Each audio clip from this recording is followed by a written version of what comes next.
जय भीम मित्रांनो. मी शंकर मनोरे. आज सध्याची परिस्थिती सांगता भारताचं हे चित्र पाहून आपल्याला एक लक्षात आलं असेल की राहुल गांधी असतील, नरेंद्र मोदी असतील, अमित शहा असेल किंवा इतर कुठलेही ब्राह्मणवादी विचाराचे नेते असतील किंवा सत्ताधारी पक्षातील किंवा विपक्ष पक्षातील काही नेते असतील, त्यांच्या विचारातून तोंडातून कधीही इतर धर्माविषयी काही सांगायचं झालं तर काय म्हणतात ते की हिंदू, मुस्लिम, शीख, ईसाई अशा इतर धर्मांचा उल्लेख करतात.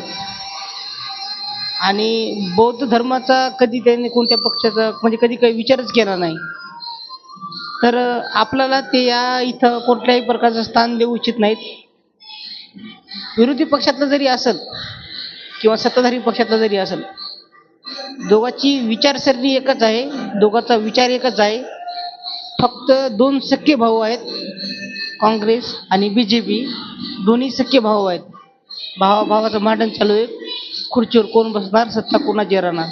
त्याच्यामध्ये बौद्ध समाजाचं कुठलंही स्थान नाही. तुम्हाला कुठल्याही विचारात घेतल्या जाणार नाही आणि तुम्हाला कुठेही कधीही कोणत्या विचारात घेणारही नाही.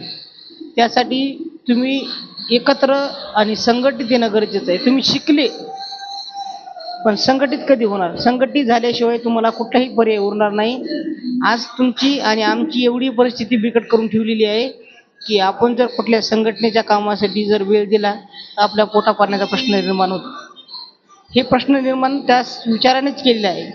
काँग्रेसची विचारसरणी आणि BJPची विचारसरणी या दोन्ही पक्षांना आपल्या पोटाचा प्रश्न निर्माण करून ठेवला आहे, जेणेकरून आपण कुठल्याही संघटनेच्या कामात किंवा एखाद्या पक्षाच्या कामात आपण वेळ दिला नाही पाहिजे.